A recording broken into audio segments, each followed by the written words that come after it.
Buenos días en América, buenas tardes en Brasil, buenas noches en Europa. Gracias por venir a esta sesión. Esta es la sesión 5 sobre procesos de software. Para esta sesión tenemos 3 presentaciones y cada una tomará 10 minutos y vamos a hacerla lo más dinámica posible.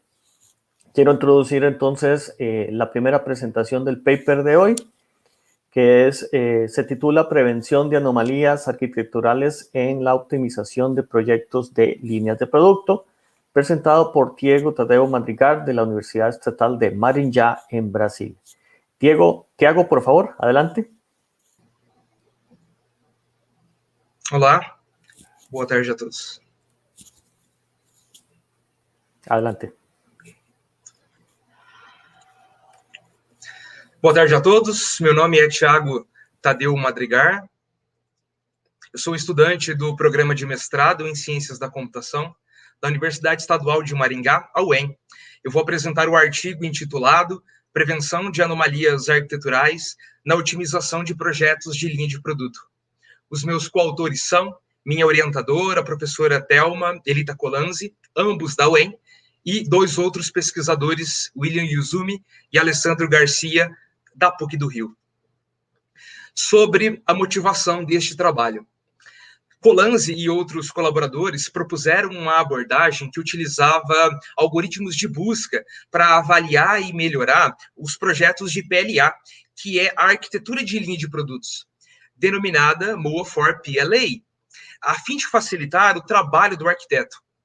A aplicação desta abordagem foi automatizada através da ferramenta OPLA2, e ela tem a função de gerar novas soluções a partir de uma determinada solução dada como entrada, que é o projeto de PLA original.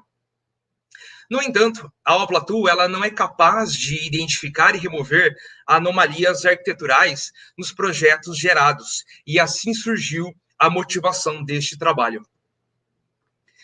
A justificativa desse trabalho é que a identificação dessas anomalias arquiteturais em projetos de PLA trariam alguns benefícios, como evitar que problemas congênitos se propagassem na implementação da LPS. Isso também poderia maximizar atributos não funcionais de qualidade desde a criação da PLA. Van der Linden e colaboradores já mencionaram que certos atributos de qualidade, tais como capacidade de reutilização e manutenção, são extremamente importantes na engenharia de qualquer LPS. E no trabalho de Perissato e colaboradores, foi constatado que ainda não existem abordagens para identificar e prevenir essas anomalias arquiteturais em projetos de PLA, utilizando as técnicas de SBSE, Search Based Software Engineering. Sendo assim, o objetivo deste trabalho foi contribuir para a evolução e otimização de projetos de PLA, por meio de uma ferramenta que seja capaz de automatizar esse processo de detecção e prevenção na introdução destas anomalias arquiteturais durante o processo de otimização da PLA. A proposta deste trabalho é o desenvolvimento de uma evolução da ferramenta OPLA2, denominada OPLA2 ASP, de Architecture Smell Prevention, que incorpora as diretrizes para prevenir as anomalias arquiteturais nos projetos de PLA gerados automaticamente pela ferramenta. A metodologia utilizada nessa pesquisa foi a seguinte. Primeiramente, foi executado um estudo para descobrir quais eram as principais anomalias arquiteturais que eram gerados pela ferramenta OPLA, e, na sequência, implementamos algumas diretrizes para evitar as seguintes anomalias: Unused Interface, Unused Brick e Concern Overload. Após a implementação, executamos experimentos e, ao final, fizemos uma análise dos resultados. A primeira anomalia definida foi a Unused Interface. Essa anomalia acontecia pelo fato de que classes e interfaces não possuíam relacionamentos, ficando isoladas, adicionando complexidade desnecessária no sistema, e a diretriz implementada foi que, uma vez identificada esta anomalia, a solução deveria ser considerada inválida e, na sequência, descartá-la. A segunda anomalia definida para a implementação foi o Unused Brick. Essa anomalia acontecia quando todas as interfaces de um determinado pacote, elas não eram utilizadas de forma nenhuma. E a diretriz implementada foi que, uma vez identificada, nós pudéssemos considerar aquela solução inválida e também descartá-la. A terceira anomalia, Concern Overload, ela ocorria quando um componente possuía um número excessivo de características, os concerns, quebrando o princípio da responsabilidade única. E para identificar essa anomalia, foi necessário, primeiro de tudo, estabelecer um valor limite, e nós chamamos ele de cálculo de threshold.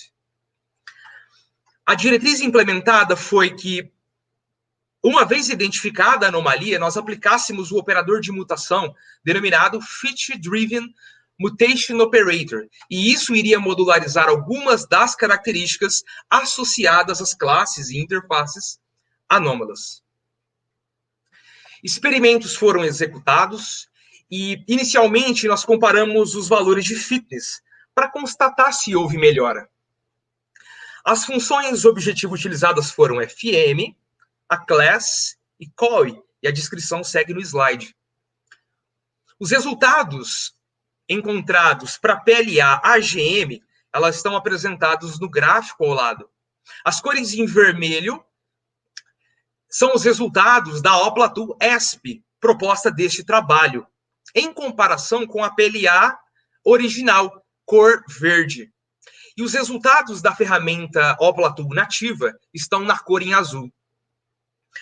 Considerando que quanto menor o valor das três funções objetivo, melhor o resultado, a ferramenta OPLA-2 ESP, ela possui melhor valor de COI que a original, como pode ser visto na imagem. É possível também perceber melhor em relação aos valores de fitness das funções objetivo FM e a class.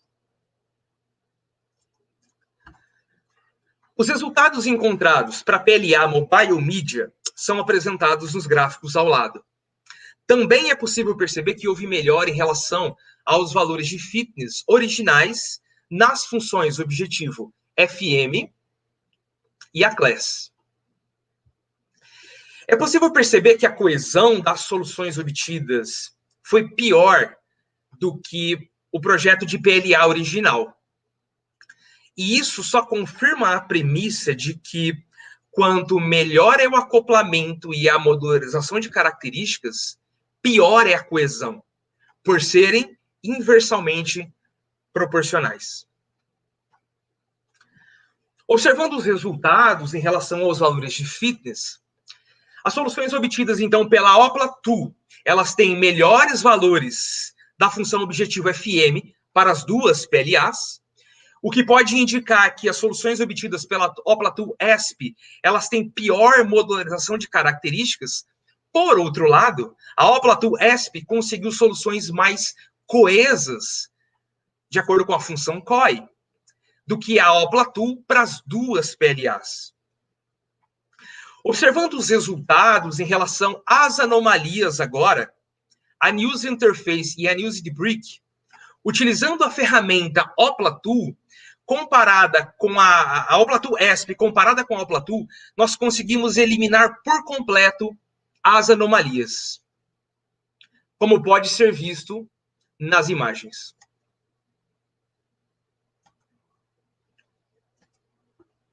Em relação à anomalia Concern Overload, o número de ocorrências desta anomalia se manteve constante para todas as soluções obtidas aí nos dois experimentos.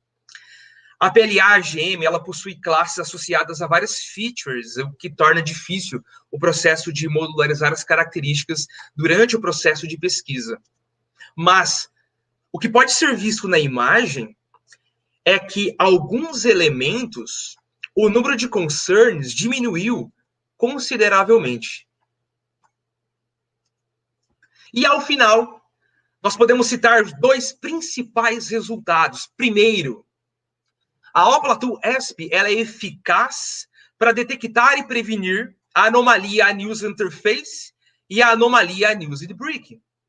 Segundo, a diretriz implementada Na Opla-Tool ESP, ajuda a minimizar e prevenir a anomalia Concern Overload. E, atualmente, estamos trabalhando para incluir as diretrizes para as anomalias Large Class e Link Overload. E os resultados serão apresentados em trabalhos futuros. Eu agradeço a atenção de todos. O meu muito obrigado. Gracias, Tiago. Muy buena presentación. Interesante el desarrollo de la herramienta que han hecho. Me parece interesante. Quería hacerte la pregunta que está en el chat. Creo que tenemos un par de minutos.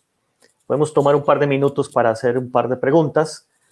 Quería preguntarte para comenzar, ¿cómo podría utilizarse tu herramienta, el Opla-Tool ASP, en ambientes ágiles como Scrum, donde no necesariamente se documenta la arquitectura formalmente? No existe necesariamente un diseño, por ejemplo, de clases. ¿Es posible atacar esse tipo de problemas usando tu herramienta? Atualmente, a versão da Opla-Tool ESP, ela tem como base um arquivo de entrada no qual é a PLA, o desenho, a arquitetura do projeto da linha de produto de software. Então, nesse momento, não seria capaz de implementá-los em um Scrum, mas poderia já, né, ser uma ideia de trabalho futuro, tentar fazer essa adaptação, mas atualmente nós precisamos de um arquivo de entrada para que a gente consiga otimizar e melhorar a cada uma das gerações a solução. Entiendo. Si hubiera alguna pregunta de los miembros expositores, la podemos hacer en este momento. Tenemos todavía un minuto antes de pasar a la siguiente presentación. Tampoco veo ninguna en Discord.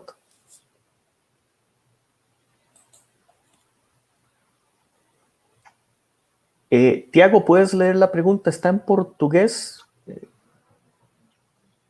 Overload. De Heitor Costa. Puedes, otra pregunta. ¿Existe la posibilidad de más anomalías, que otras anomalías ocurran? É possível que elas aconteçam, né, de acordo com as soluções, de acordo com as evoluções, e muitas vezes um processo natural dentro da pesquisa foi descobrir que, ora, nós resolvíamos um problema e desencadeava outros.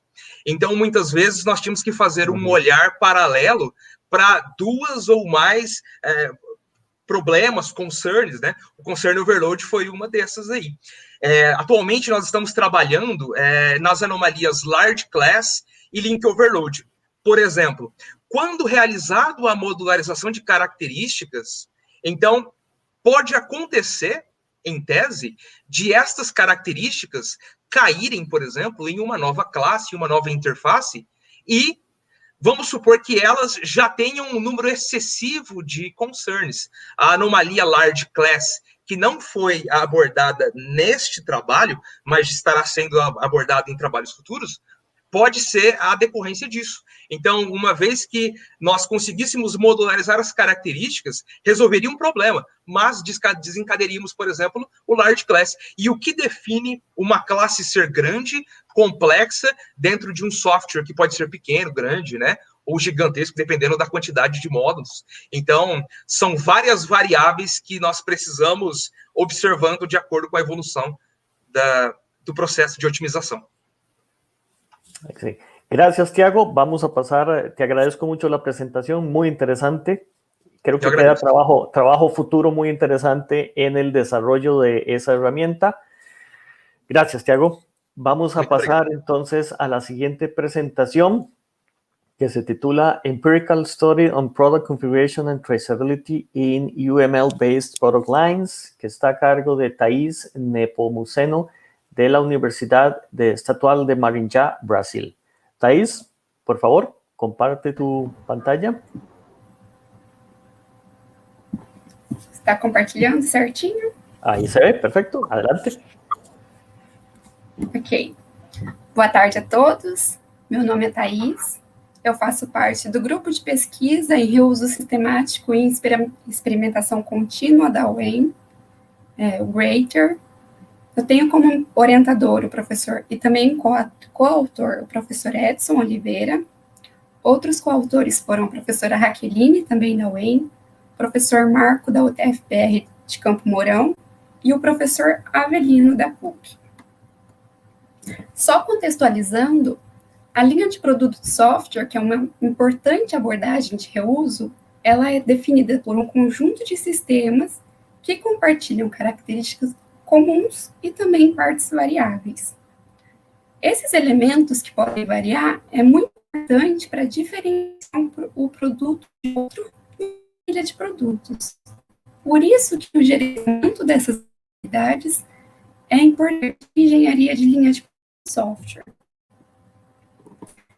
Diversas existem de gerenciamento de variabilidade em linha de produto de software, e a intenção do trabalho é comparar duas abordagens que são baseadas em L, que é a abordagem SMART, e o método PLUS, tanto para a efetividade das duas abordagens para configuração de produtos, de diagramas de caso de uso e de classes, para perceber a influência do conhecimento de cada participante na configuração do produto final, se a quantidade de consultas influencia, tanto usando o SMART como o método PLUS, e também a efetividade em rastrear elementos entre os diagramas.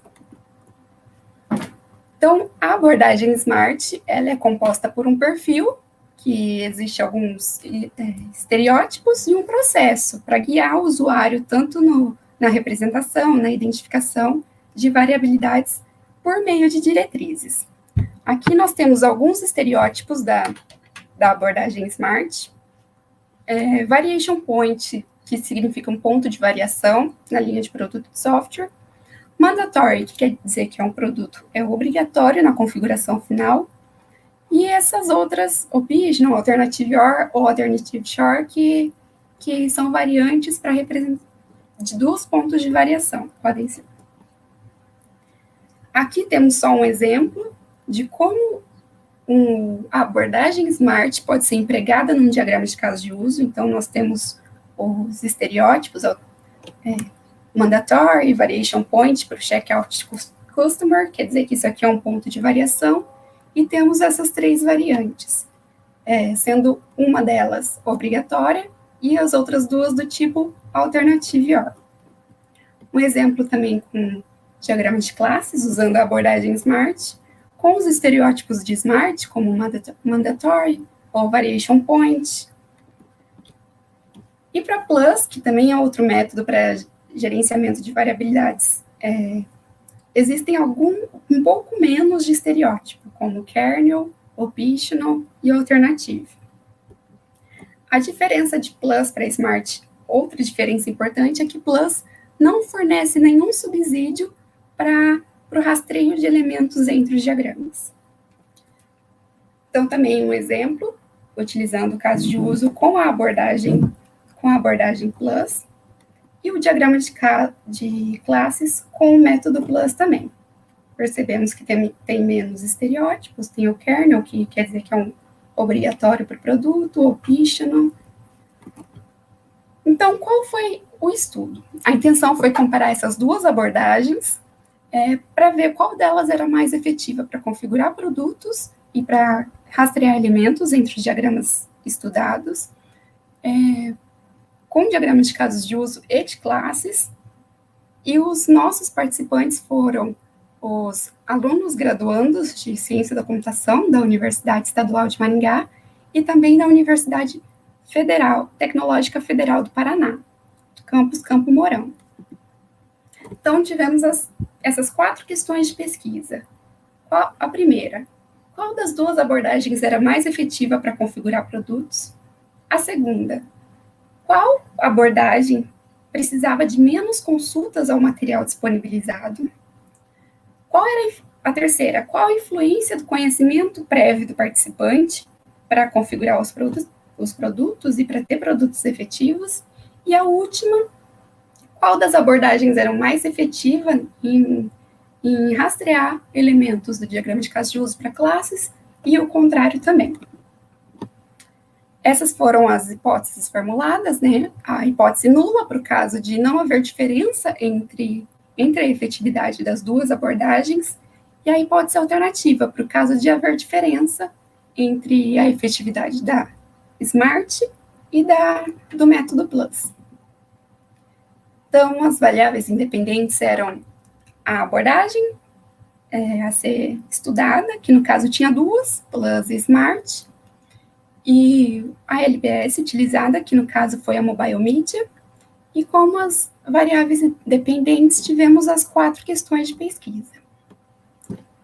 Como resultado, quanto à configuração de produtos, no caso de diagramas de casos de uso, a hipótese nula não pode ser rejeitada, porque não existia uma diferença significante entre a efetividade daqueles que utilizaram o método PLUS e daqueles que utilizaram a abordagem SMART.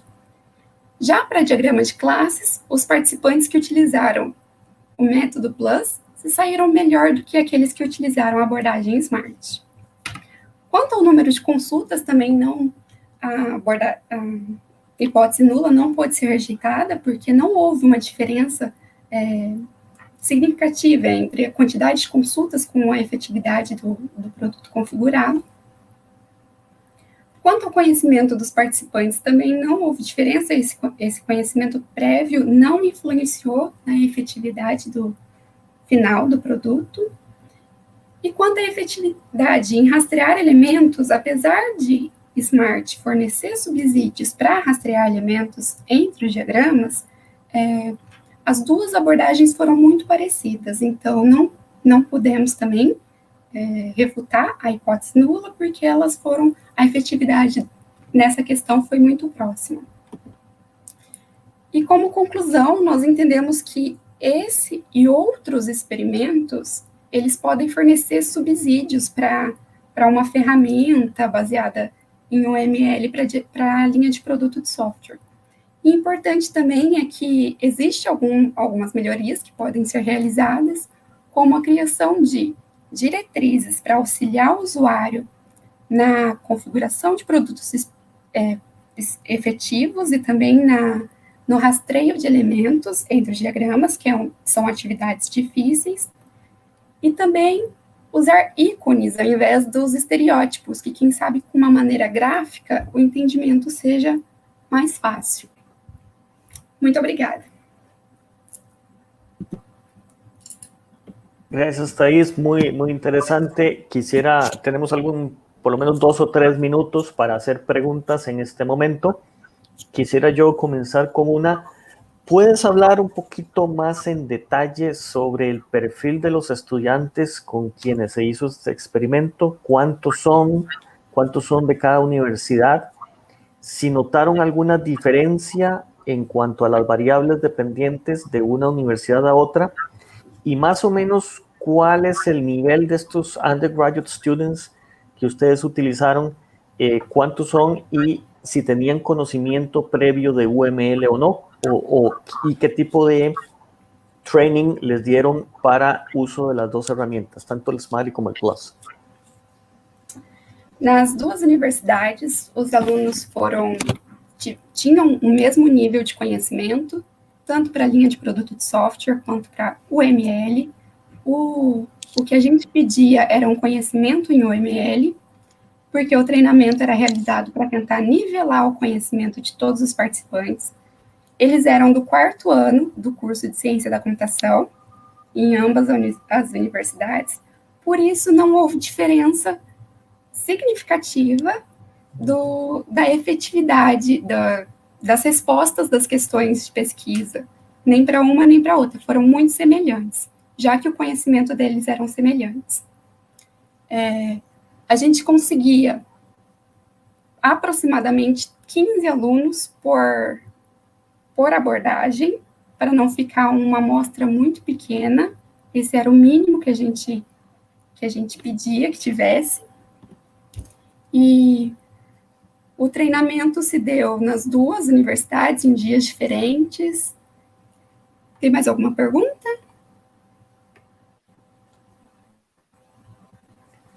¿Alguien tiene alguna pregunta para Thais? Nos queda un minuto. No veo ninguna pregunta. Perfecto. Gracias, Thais. Te agradezco mucho. Interesante el trabajo. Y adelante. Creo que tienes trabajo futuro por delante bastante interesante. Y suerte con tus estudios.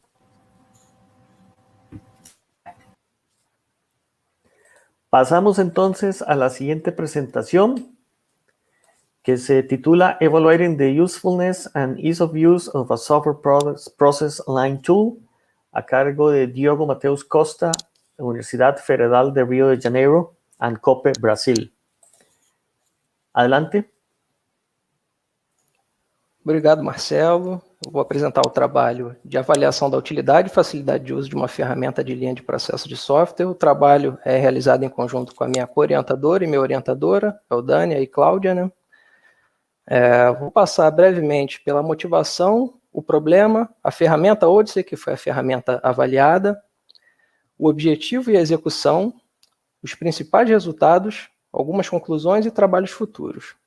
Bom, começando pela motivação, ciente da influência do processo na qualidade do produto, bem como sabendo que a atividade de definição de processos de software é uma atividade altamente complexa, que envolve conhecimento multidisciplinar de engenharia de software, e quando definido do zero envolve muito esforço e risco, diferentes técnicas têm sido propostas na literatura de reutilização de software. Uma delas é a linha de processo de software. Linha de processo de software representa um conjunto de processos em uma área particular ou com um propósito específico, que compartilha características sendo construída a partir de artefatos reutilizáveis, né? Dentre os benefícios dessa técnica, nós podemos citar o aumento do potencial de reuso, a redução dos riscos e o aumento da qualidade e adequação dos processos definidos. Nessa parte de linha de processo de software, nós temos um conceito muito interessante, que é o conceito de engenharia de linha de processo de software, que separa os conceitos da técnica em duas grandes fases. Aqui nesse trabalho nós estamos chamando de engenharia de domínio de processo de software e engenharia de processo específico de projeto. Na engenharia de domínio, a ideia é modelar, compreender e modelar o domínio, ou seja, desenvolvimento para a reutilização, né? Onde os artefatos de linha de processo de software são de fato modelados, ou seja, as similaridades e as variabilidades. E no estágio de engenharia de processo específico de projeto, que seria o desenvolvimento com reuso, é onde os elementos de processo são selecionados, ou seja, os elementos reutilizáveis de processo são selecionados para definir um processo de software específico de projeto, né, com todos os elementos que são necessários para a sua execução. Mas qual é o problema nesse cenário? O problema nesse cenário é que a gente já sabe que adotar abordagens sistemáticas de reutilização de processos sem uma ferramenta adequada é uma tarefa muito difícil, como é o caso de linha de processo de software. E continuando nessa visão, a gente já sabe que quanto mais adequada é a ferramenta, mais prático fica o uso dessas abordagens, né? Mas, embora as ferramentas de linha de processo de software estejam ficando mais práticas, ainda existe a necessidade de ferramentas integradas, ou seja, ferramentas que apoiam as duas visões da engenharia de linha de processo de software, né? Uma das ferramentas que estão adequadas para esse cenário, que tem sido trabalhada nos últimos anos, é a ferramenta Odyssey, que é uma infraestrutura baseada em modelos de domínio, que oferece suporte tanto para o desenvolvimento para a reutilização, quanto o desenvolvimento com o reuso, né? Do lado direito do slide, nós temos duas figuras, está bem pequena ali, mas dá para ter uma noção da ferramenta. A primeira seria o ambiente de modelagem, onde nós podemos modelar elementos obrigatórios, elementos opcionais, pontos de variação, variantes, coisas do tipo, ou seja, onde a gente define o nosso modelo. E embaixo nós temos um exemplo de um dos mecanismos que estão disponíveis no ambiente Odyssey, na ferramenta Odyssey, para a definição de um processo específico de projeto. Esse, no caso, é o mecanismo de recorte, onde a ferramenta oferece alguns alertas de apoio baseados em regras de composição, coisas do tipo, onde o usuário, ao selecionar do lado dos elementos, é marcado com um pin em cada elemento ali no diagrama, né? O critério de adoção para essa ferramenta, que é a ferramenta que foi avaliada, foi a disponibilidade da ferramenta e as melhorias que têm sido realizadas nos últimos anos para oferecer suporte aos conceitos de linha de processo de software. É interessante destacar aqui que a ferramenta também oferece suporte para a linha de produto de software, ok? Entrando um pouquinho no objetivo e execução, o objetivo do estudo foi analisar a ferramenta Odyssey com o propósito de caracterizar sua aceitação, no que diz respeito à utilidade percebida e facilidade de uso percebida, do ponto de vista de especialistas brasileiros em processos de software, no contexto de definição de processos de software usando artefatos de linha de processo, né? Esses artefatos foram definidos pelos pesquisadores envolvidos. Nesse cenário, foi feito todo um planejamento em cima do modelo de aceitação tecnológica, que prega muito essa utilidade percebida e facilidade de uso percebida, onde que uma percepção positiva desses fatores provê indícios de intenção de uso, né? E além do modelo de aceitação tecnológica, foi utilizado o paradigma GQM para fazer toda uma organização de objetivos específicos, questões, métricas, e inclusive foi definido um modelo de interpretação. Em cima disso, foi executado um estudo piloto para verificar a viabilidade do plano, com um especialista de processo, mas esses dados que foram coletados no estudo piloto não foram considerados na análise final. Esse estudo piloto foi importante porque ele possibilitou a gente ter uma noção do esforço necessário para executar as tarefas, que foram tarefas pré-definidas que nós especificamos no plano, né? E algumas tarefas estavam bastante complexas, então a gente precisou simplificar algumas tarefas e coisas do tipo para possibilitar que ficasse viável em um tempo específico, né? Em seguida, nós executamos o estudo de observação, onde cada participante foi acompanhado pelo pesquisador enquanto realizava as tarefas. Então, nesse cenário, a gente pôde observar, pôde realizar diferentes anotações, e coletar, inclusive, na avaliação final do próprio participante, comentários dele, né? Mas foi bastante interessante acompanhar o participante executando a ferramenta, né? Nesse cenário, 7 participantes, né?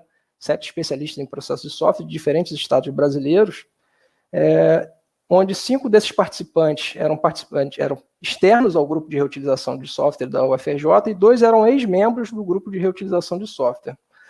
No final do slide ali no rodapé eu destaquei o pacote que a gente divulgou, onde nesse pacote tem mais informações, né, como questionário de avaliação, a análise do perfil dos participantes e mais informações que podem melhorar a compreensão do estudo, né. Falando um pouquinho sobre os principais resultados, eu vou falar sobre a utilidade percebida e facilidade de uso percebida. Aqui eu destaquei no topo do slide as questões que são propostas pelo próprio Fred Davis, que é o autor do modelo de aceitação tecnológica, focado na utilidade percebida, né? Eu não vou entrar em cada uma dessas questões, mas o interessante é analisar essas questões de maneira conjunta, para verificar qual é a utilidade percebida da ferramenta.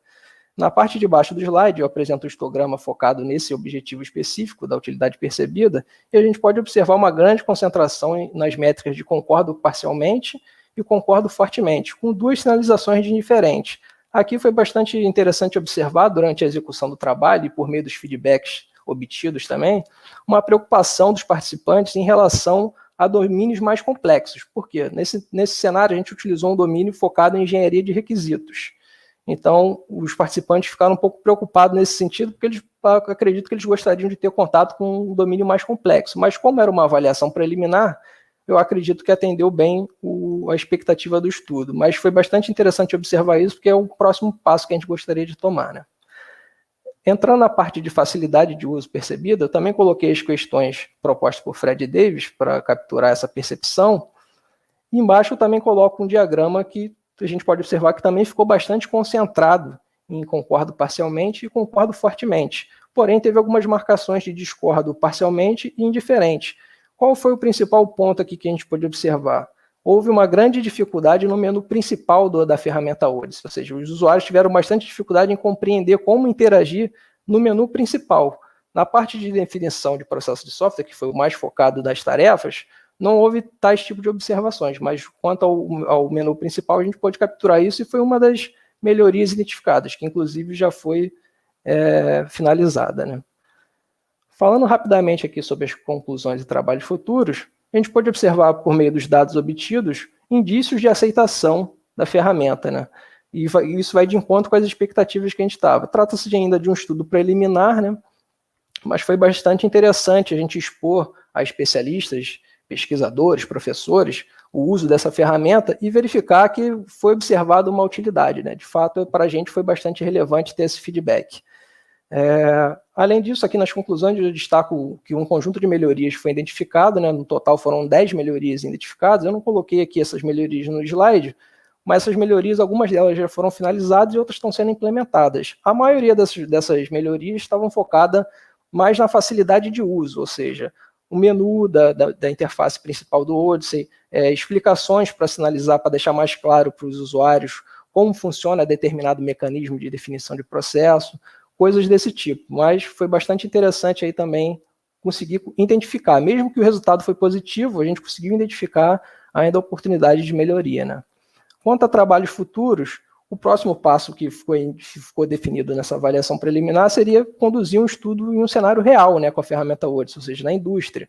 Porém, isso aqui existe um grande desafio na parte de linha de processo de software que ainda não está sendo amplamente utilizado.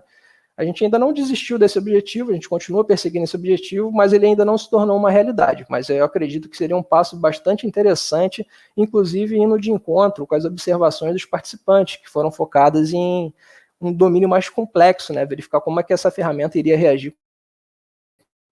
É um outro ponto pouco futuro que é investir os desafios de processos que a gente pode oferecer apoio e práticas específicas, né, para apoiar os usuários na modificação dos artefatos, sem que esses artefatos percam o seu propósito ou sem que fuja muito do domínio particular, né? Então, é uma área que a gente tem trabalhado e que a gente acha que vai conseguir uns resultados interessantes para conseguir evoluir ainda mais essa técnica para ver se a gente consegue incentivar ainda mais o uso dela na indústria, né? Bom, aqui eu coloquei algumas referências, mas seria isso. Então, eu convido todo mundo a dar uma conferida no material, no artigo, né? Em caso de qualquer dúvida, ou qualquer dúvida que não fosse respondida aqui nessa interação, pode entrar em contato comigo pelo e-mail, que eu estou à disposição, tá ok? Gracias, Diogo. Otra herramienta interesante. Tenemos un par de preguntas para este paper, Diogo, y después podemos inclusive hacer preguntas sobre las presentaciones anteriores. Quería comenzar preguntándote si te puedes referir un poco más en detalle a las amenazas a la validez del estudio, dado que se hizo con 7 profesionales de la industria y en tu trabajo futuro te refieres a usarlo en un contexto real, pero esta evaluación preliminar de factibilidad se hizo con profesionales de la indústria, según entendí. ¿Eso es correcto? Isso, exatamente. A ideia do trabalho futuro, deixa eu voltar aqui, seria de fato ir para um cenário real, ou seja, com praticantes de processo de software, né, tentar expor a eles essa ferramenta e conseguir verificar os benefícios que essa ferramenta traz em um cenário real. Por quê? O que a gente observou? Na caracterização dos participantes, até porque foi a maneira que a gente fez o convite também, a maioria dos participantes tinham um perfil mais acadêmico, né, de pesquisadores, mestres, doutores com pós-doutorado. Então, esse perfil acadêmico foi valioso para a gente, que a gente conseguiu ter essa percepção que os pesquisadores que estão trabalhando com o processo estão enxergando valor na ferramenta para desempenhar as funções. Mas a ideia do trabalho futuro é, de fato, levar para praticantes, né, levar para o cenário real de indústria e levar para praticantes. Quanto às ameaças, eu tenho um slide aqui no final, que eu coloquei alguns slides extras. As principais ameaças que a gente mapeou no estudo, iniciando pela ameaça de validade interna, é que a gente considerou que os especialistas de processos eram um perfil valioso, isso não deixa de ser uma ameaça. E esse convite, baseado em conveniência, ou seja, a gente mapeou, a gente tinha participantes que já sabia que tinha envolvimento com processo grande, né, pelas suas contribuições e coisas do tipo, ou até mesmo envolvimento em linha de produto, linha de processo. Então, e acabou que a gente convidou por conveniência, que não deixa de ser uma ameaça. Quanto à validade externa, o baixo número de participantes e esse perfil acadêmico acaba sendo uma ameaça, que reduz o poder de generalização do estudo, né? Na parte de construção, de ameaça de construção, o fato que eu já mencionei na apresentação dos artefatos terem sido especificados pelos próprios pesquisadores não deixa de ser uma ameaça, né? Tanto o modelo de característica quanto as caracterizações de contexto, porque os participantes foram expostos a diferentes caracterizações de contexto, simulando projetos, né, para ele definir um processo para aquele contexto. As tarefas foram bastante específicas, né, como eu falei, a gente teve que trabalhar um pouco nas tarefas para deixar um pouco mais simples, para tornar o estudo viável, mas foi bastante interessante. Na parte de conclusão, acabou que a gente não utilizou métodos estatísticos, muito indo de encontro ao baixo número de participantes e pelo uso também da escala Likert, né? Então, basicamente é isso. Teria alguma outra questão? Sí, no me quedó claro para qué usaron el paradigma GQM, el GQM Paradigm. ¿Para qué lo utilizaron conjuntamente con TAM? A gente tentou fazer essa combinação, inclusive essa combinação foi inspirada em um estudo que já está publicado, né, um estudo de Hernandes e outros, que ele fez uma avaliação da utilidade e facilidade de uso percebida em cima de uma ferramenta que apoia revisões de literatura sistemática. Então, esse estudo foi uma grande inspiração para a gente, porque ele via muito de encontro às nossas expectativas, né, que era fazer uma avaliação preliminar. E como ele era focado em poucos participantes, por ser uma atividade complexa, nós achamos que a combinação dele de modelo de aceitação tecnológica com GQM ficou bastante interessante, porque deixava bastante claro os objetivos específicos, as questões que estavam sendo consideradas e as métricas, fazendo um modelo de interpretação. Então, assim, apesar de a gente não ter utilizado métodos estatísticos, o modelo de interpretação foi o nosso guia, né, que foi feito lá na fase de planejamento, e possibilitou que a gente interpretasse os resultados ali, como eu falei, aquelas questões do TAM de utilidade ou facilidade de uso percebido são vistas de forma conjunta, então tudo isso foi interessante. O modelo de GQM foi um grande apoio para deixar o estudo transparente e dar uma direção, né, para a gente. Gracias. Abrimos entonces el periodo de preguntas para cualquiera de los tres expositores. ¿Existirá alguna pregunta para alguno de ellos?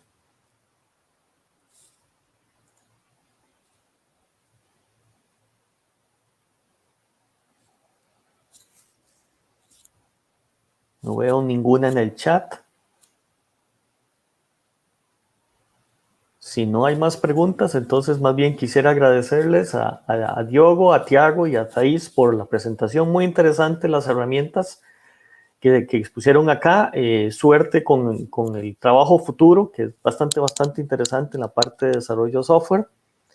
Y invitarlos para que nos pasemos a Discord para continuar la discusión ahí, a ver si hay más preguntas y la discusión entre nosotros. Muchísimas gracias y terminamos la sesión con esto.